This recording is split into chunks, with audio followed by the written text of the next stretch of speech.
कृष्ण कन्हैया लाल की जय। बोलो राधे रानी की जय। राम कृष्ण राम कृष्ण राम कृष्ण हरे।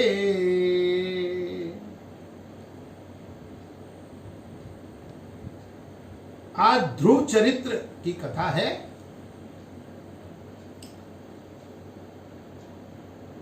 स्वयंभू मनु के और शतरूपा के पुत्र, दो पुत्र थे, उत्तानपाद और प्रियव्रत।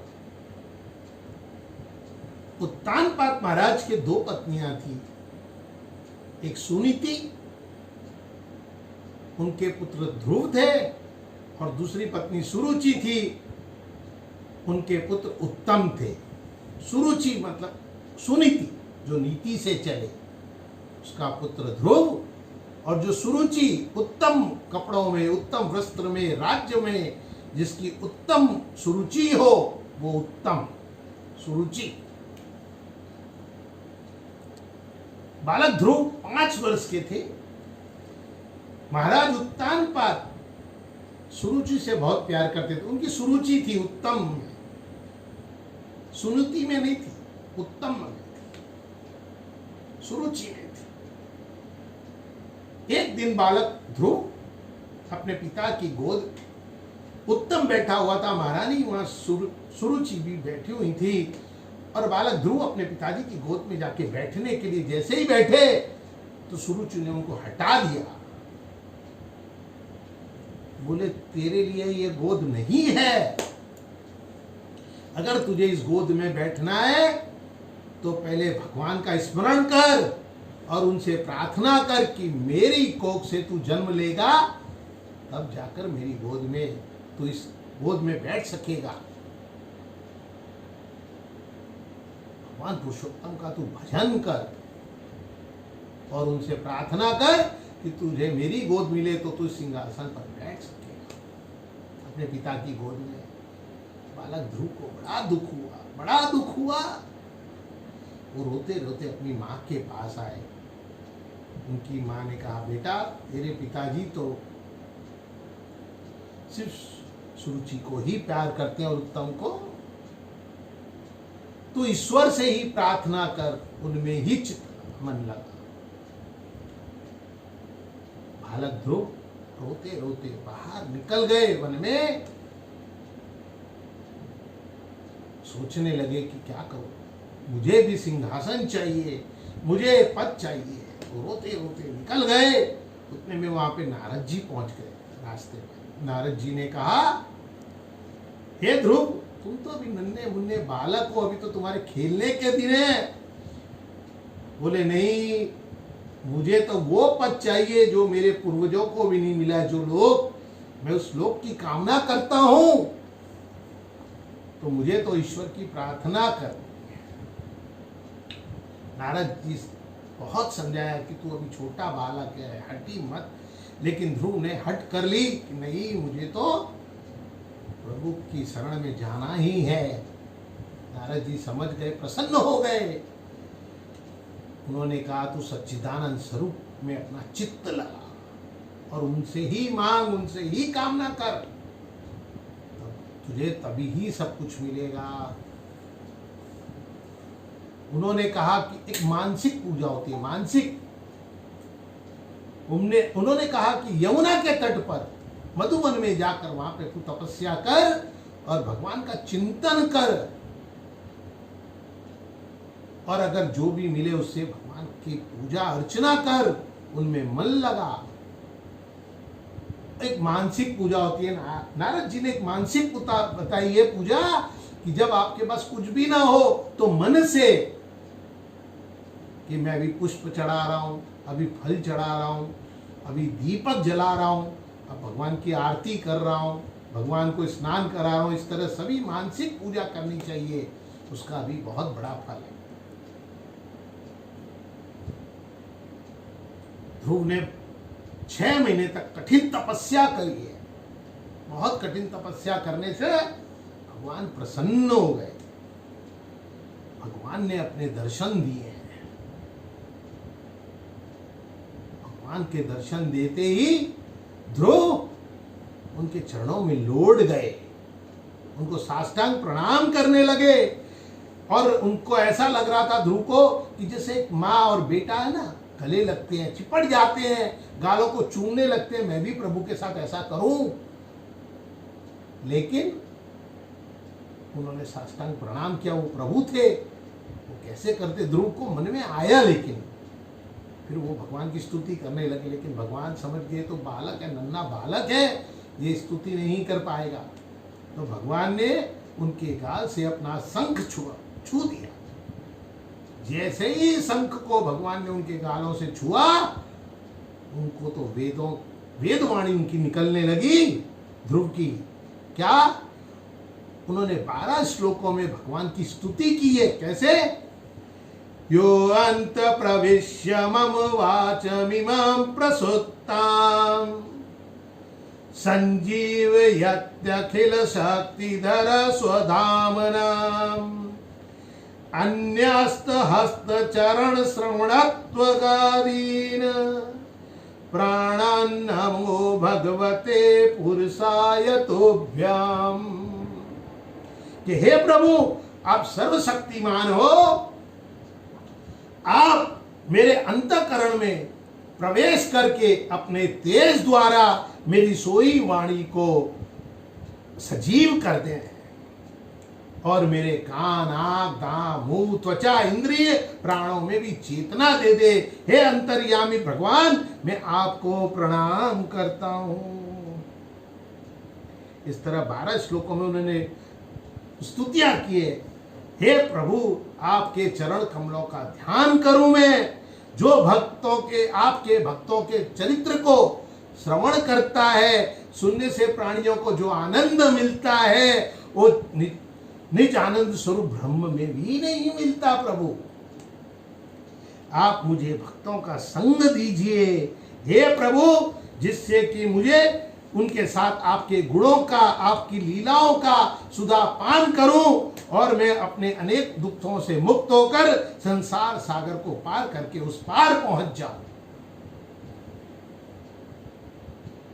ध्रुव ने बड़ी स्तुति की है भगवान की कि आप का जीवन जगत के कारण हो, आप अनंत हो, अविनाशी हो, आनंद में निर्विकार ब्रह्म स्वरूप हो। हे भगवान, आप मेरे निष्काम भाव से आपका निरंतर जो लोग भजन करते हैं, उनके लिए राज आदि भोगों का भी कोई महत्व नहीं है। उनके लिए तो भजन ही सच्चा फल है। जैसे कि कोई गाय अपने बछड़े के होते ही उसको अपना दूध पिलाती है,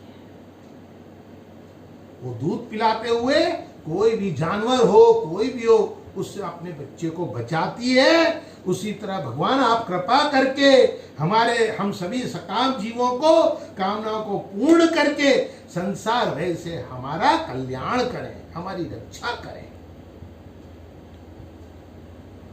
तब भगवान ने उनको आशीर्वाद दिया है, वेदांत देव शिस्त हृदय राजन्य बालक तथ्य प्रच्छामि भद्रते दुरामपि सुव्रत।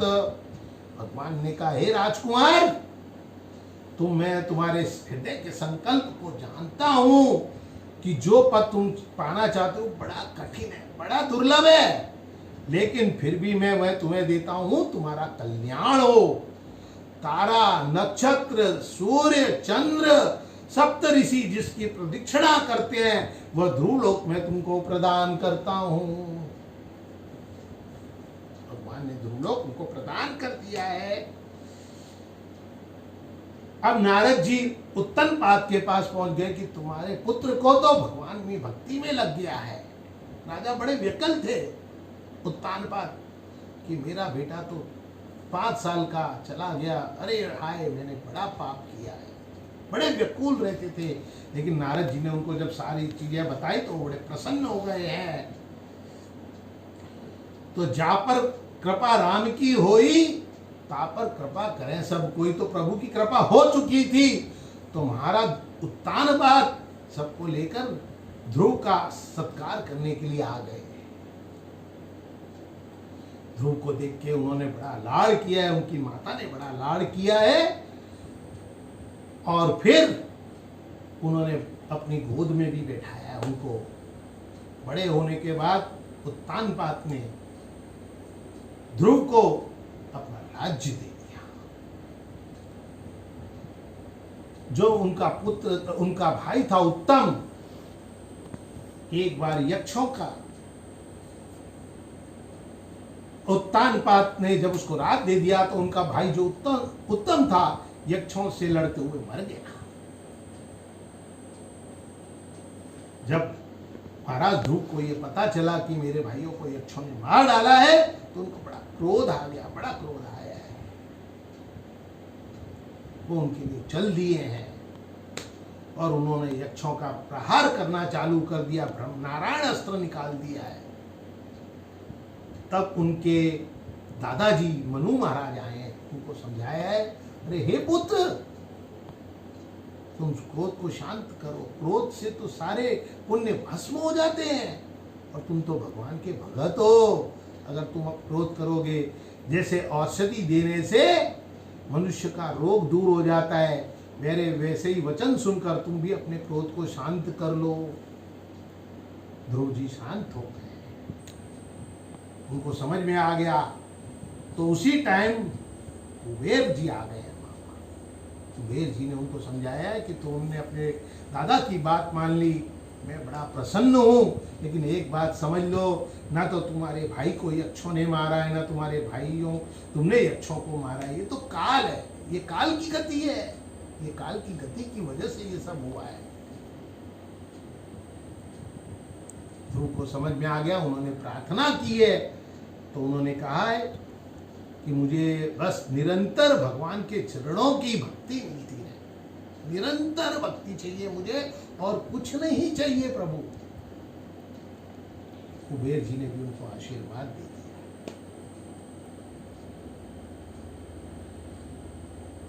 ध्रुव महाराज की 2 पत्नियां थी।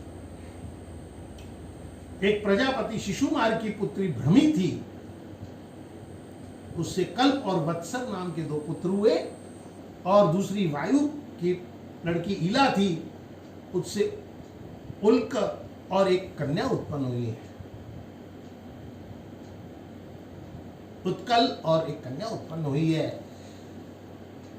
अब जब उनको 36,000 वर्ष हो गए राज्य करते करते, तो एक दिन काल आ गया और वहीं पर भगवान के 2 नंद और सुनंद विमान लेकर आ गए। तो ध्रुव जी ने अपने चरण काल के सर पे रख दिया है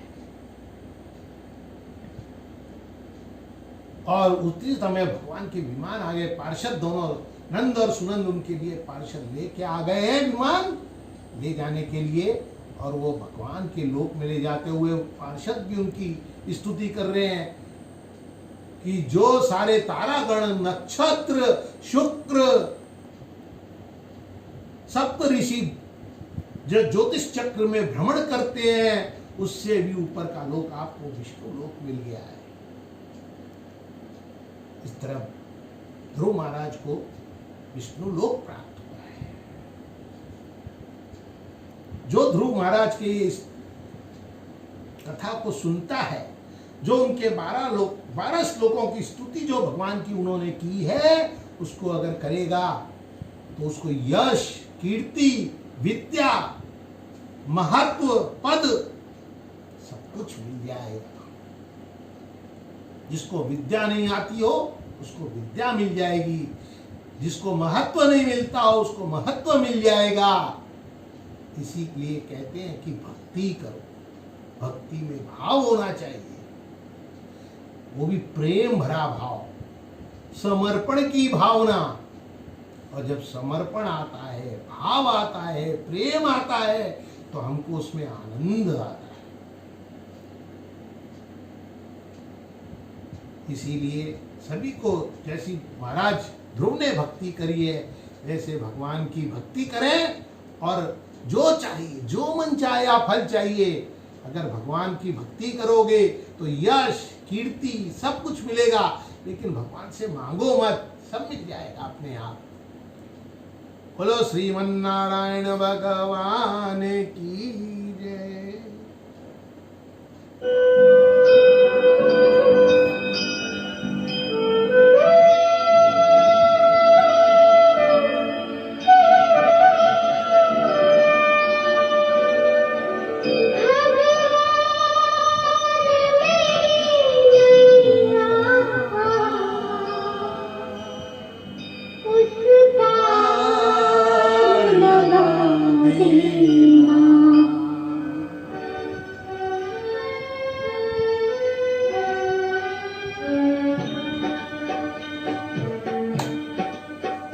भगवान मेरी नैया उस पार लगा देना। अब तक तुम आया है, आगे भी निभा देना। भगवान मेरी नैया उस पार लगा देना। अब तक तुम निभाया है, आगे भी निभा